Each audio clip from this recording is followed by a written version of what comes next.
So, Clive, we've got together today just to discuss the Building Safety Act. Some of our clients will know that we specialise in structural waterproofing, gas protection and heave protection. And we're wondering how the Building Safety Act might apply to our industry. Sure. Now, what is the Building Safety Act? Essentially, the Building Safety Act has been born out of the tragedy of Grenfell. Essentially, it's the reforms of how projects are managed from a safety perspective. As a result of that, essentially it's changed the process that projects are going through on design. Now, purely from our perspective, looking at what the Building Safety Act means to us as substructure design specialists, the fundamental change is that we're not exactly doing things differently, albeit we're doing things in a very different timescale. So we're not necessarily saying that the design process of schemes has been wrong and things have been done in a way which was not necessarily compliant. What the Building Safety Act is focusing on is making sure that things are done in a more structured fashion. So one of the primary elements of the Building Safety Act is making sure that there is well-established designs approved through a series of gateways, which are relevant to higher risk buildings. And it goes through that process to make sure there's more stringent control around exactly where design approvals lie. Okay, so Building Safety Act, there was a lot of talk earlier on about it being all about fire safety because of the Grenfell situation. Obviously, I understand it's designed to preserve life, essentially. Sure. And make sure that we're building safe buildings. But is it just fire related, or what's your understanding of that out of interest? It's not just fire oriented. Certainly, there's a major focus around fire, structural integrity of buildings, but essentially it's looking to change the mindset of design in construction industry. And with that in mind, whilst you might not look at waterproofing, gas protection, heave protection as fundamental safety elements of the structure per se, because of the changes in the design process, it is meaning that essentially stage 4 designs need to be established much earlier on. And it's a fundamental requirement prior to submitting for Gateway 2, which is the pre-construction approval phase. Stage 4 designs need to be developed. And with our systems being essentially one of the very first systems that gets installed, we are very much on that journey. And it's a major change for how waterproofing has been designed.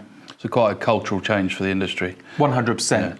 Yeah. Historically, waterproofing has been very much left to the last minute. Right. CDP items. Ground worker.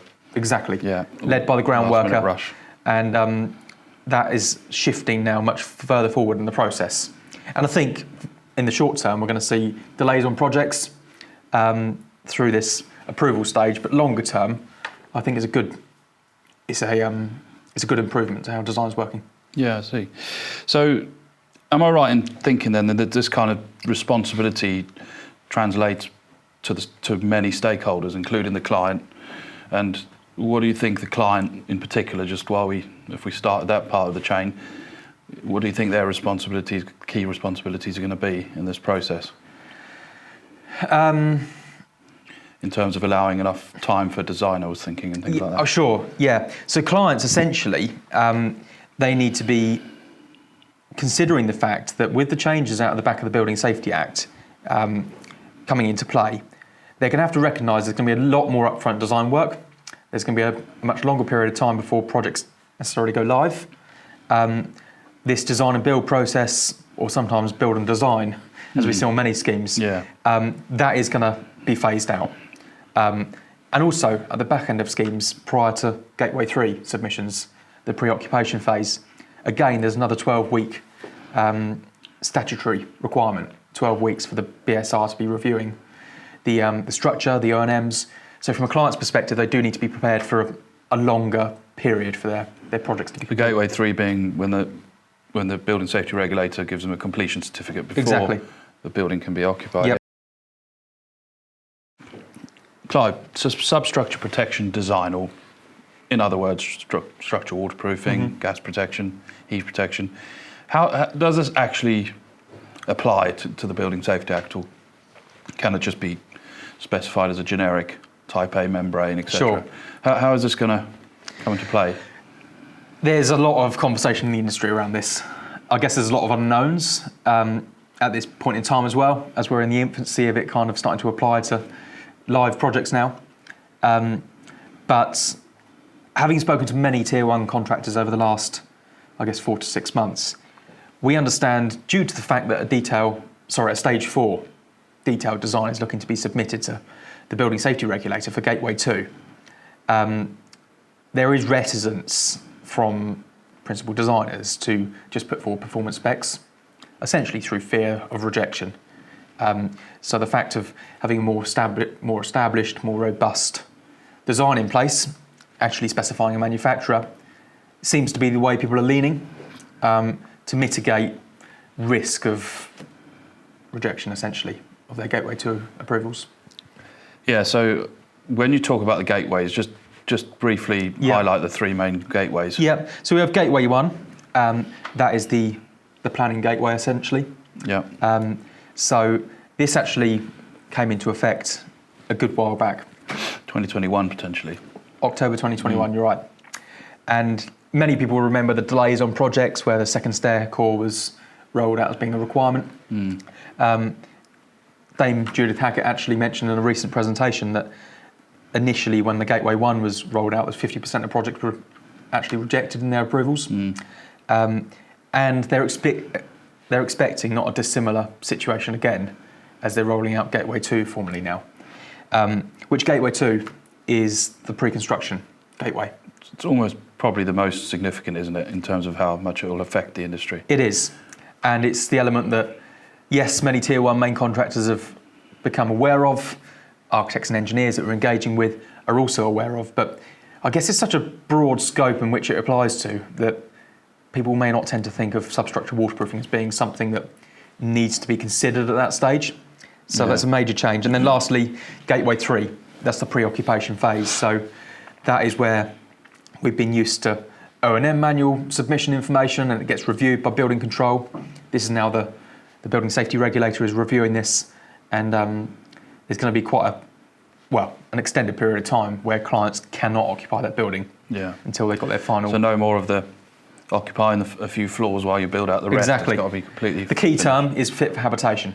Yeah. That's what the BSR is going to deem it to be. Interesting. So when we're preparing our designs during stage 4, in view of submitting to the building safety regulator, when it comes to waterproofing specification, does the architect just need to include that within their drawings, or would you expect a waterproofing specialist to have completed a project-specific detailed design?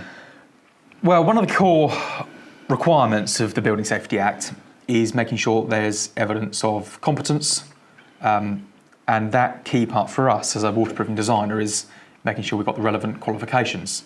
So Certified Surveyor of Structural Waterproofing is the fundamental requirement for us.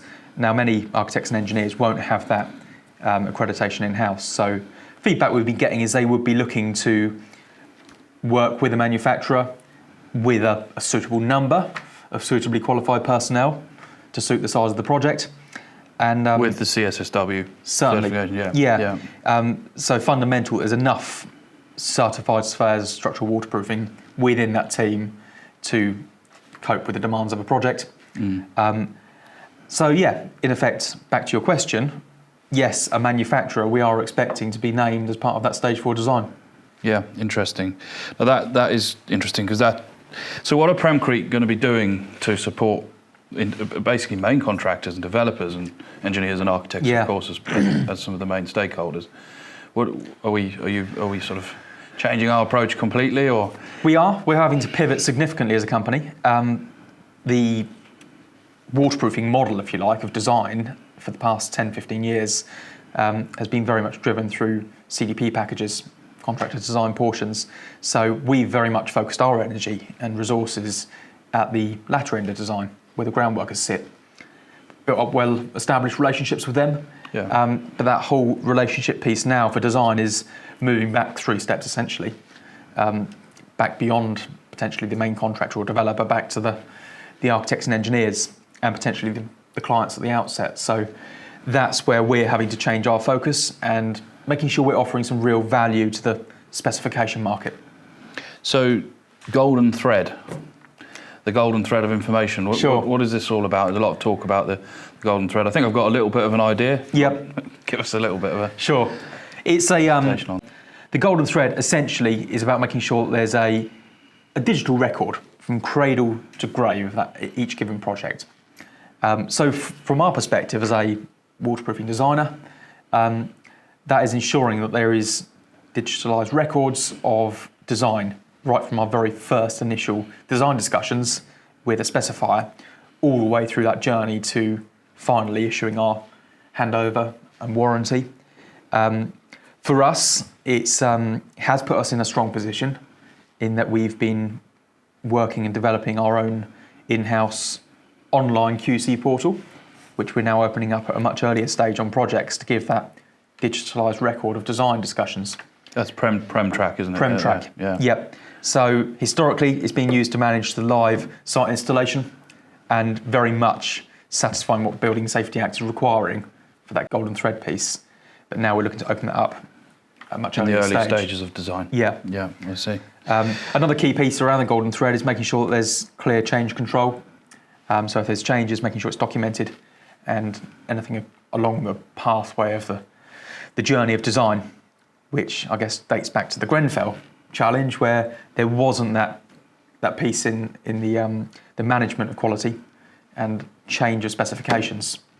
Yeah, and I guess sometimes these new regulations can seem a little bit onerous and a little bit frustrating to the industry, but it doesn't take much to when you just look at those photos of the Grenfell tragedy, like how important this actually is and what we should be concerned about. So changing, I understand if it is a high-risk building and it's going through the gateways, you won't just be able to change something and make a record of it. You'll actually have to apply for that change with the regulator. Is that right? Yeah, there's what's classed as a major change and a minor change. Right. Yeah. I guess at the moment we're all kind of learning what is going to be deemed as a major and a minor. We're yet to fully understand whether a change of a waterproofing specification will be deemed as a major or a minor change. Nevertheless, from our perspective, being essentially one of the first named products that goes onto a site, we're not anticipating too much desire with the ground workers who are installing products to want to change that specification if projects have already been in significant delay. Yeah, so I've actually personally been involved quite extensively with improving our Premcrete Academy. Sure. Putting together we've been doing a lot, haven't we, in the way of new training manuals, new how-to video series, making learning a lot more accessible. Well, why is this and why is competence essentially and ensuring competence so important? And it's definitely a key pillar, isn't it, of the building safety? Certainly is. Competence and quality control and all of that is kind of a piece with the golden thread. But the fundamental piece around competence is making sure that there are people with the right qualifications, the right level of experience, actually doing the work on site. Responsibility on us as a manufacturer is making sure that if there are, let's say, a groundworks contractor installing, that they've had suitable support with site installation training and that there's clear kind of parameters and controls in place to make sure that we've got a handle on that installation. Alternatively, we think there might be more of a shift towards specialist contractor installation, which at the end of the day does give main contractors and clients that much more confidence as well around the installation. But the key part around competence is making sure that the building safety regulator at the end of the day is confident of the install and that it's gone in as the manufacturers would require. No, that's confirming. I think this whole design liability piece, I mean, you've covered it a little bit earlier on, but what we're saying is the waterproofing specialist takes the full design liability. The architect and the structural engineer doesn't have a need to do that. Generally speaking, they don't want to do that. But just clarify that piece of it and the PI side of it as well for us. I guess this ties in as well. There's a bit of harmony with the BS 8102 2022 revision, where there's been strong emphasis around early engagement from a specialist waterproofing designer perspective. But there is a requirement for people with the right levels of PI, professional indemnity insurance, to cover designs. And this does need to be somebody with the suitable qualifications to do so. What we are finding is increasingly people are going to look for potentially an increased level of PI to give that essentially the surety on the project that there is the backup around design. And I think we're going to see a lot more of an insistent requirement around collateral warranties. Yeah. So the likes of us having to go back to back with main contractors, or maybe in some instances through the ground worker back to the main contractor, owning the risk. Yeah. No, I've certainly seen a trend personally in a lot of collateral warranties, and also we carry a 10 million PI now, don't we? We do. Which was traditionally 5 million, which is a good advancement. So just talk us through what you're going to sort of do to really embrace this early engagement piece. So if the inquiry comes in, what are you able to provide at that very sort of early stage? And do you charge for that, or is that later on? Yeah, no, we don't. In terms of early engagement, early support, whether it be REBA Stage 2 or REBA Stage 3, that kind of initial establishment of the design, we would essentially look to, fundamentally, we need to understand what we're building, the grade of environment we need to achieve inside the structure, what we're looking at in terms of risk of water, and gas, VOCs, hydrocarbons, and ground heave. So we'd understand all the kind of characteristics of each given site. Once we've established that, we then look to put forward essentially a high-level strategy. Generally speaking, what we're providing at this early stage is proposed GA plan layouts, indicating the proposed zones of different levels of waterproofing. And there's always relevant details, typical details that support the specifiers at an early stage. So we provide that. We'd also provide our own CSSW review of projects at an early stage, making sure that there's essentially that competence piece right from the early stage, providing their review. And there may well be high-level strategy reports needed. So with regards to our range of products here at Premcrete, Sure. they are a range of products, but they're not a range of widgets. They are generally sold as a system, or designed in and specified as a system. Yep. What we are seeing with the Building Safety Act is there's a lot about product regulation and approved products and products that are fit for purpose. Yep. What are Premcrete already doing in that space? And Sure. tell us a bit more about that. I guess we're somewhat fortunate in our industry, where there's been pretty much an insistent requirement on third-party certification for any systems. So whether it be a Type A pre-applied membrane, or a Type B watertight concrete, or Type C cavity drain system, we really couldn't enter the market without having a BBA or a BDA agreement certificate. I think there's going to be an increasing kind of insistent requirement across the board for fundamental systems out the back of the Building Safety Act, making sure that there is these third-party accreditations in place. I guess the other piece from our perspective is, having gone through the journey of gaining these agreement certificates, we've got a very close and established relationship with a number of UCAS accredited testing labs. So we have the full host and suite of independent test data. I guess a classic one is hydrocarbon resistant membranes. There's a whole suite of challenge chemicals we have to go through for testing. Having that data readily available, because it's not necessarily fully public on an agreement certificate in detail, I think there's going to be more of a requirement from clients to have that available.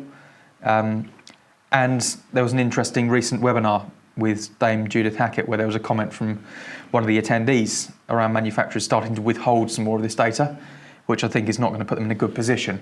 I think it's all about transparency, making sure that everyone can see what you've been tested on, what the standards are. So we feel in a strong position. Doubtless there's going to be further steps to make, though. And that aligns quite well with all the environmental sort of EPDs and environmental product declarations. Yep. That whole process was only going to help that process, because that's all about transparency at the end of the day. Yes, it is. Yes, a carbon reduced carbon product is great, but it's more in the first instance about actually just being transparent about what that product is made up of. So from what I'm gathering then, there's kind of these four main areas where we're really helping with the Building Safety Act compliance. Firstly, we're upholding product compliance through our various products that sit within our threefold substructure protection. Yep. Secondly, we're have a process, the Prem 360 process with its 4 segments, that's really embracing early engagement from an early stage. I guess that's a theme that runs through all of this. Never too early to engage. Yep, sure. Thirdly, we're ensuring competence through our Premcrete Academy. Yep. Which is, we've got training available online, offline, on-site, off-site. And lastly, we're asserting quality management and quality control through our Premtrack QC portal. That's good.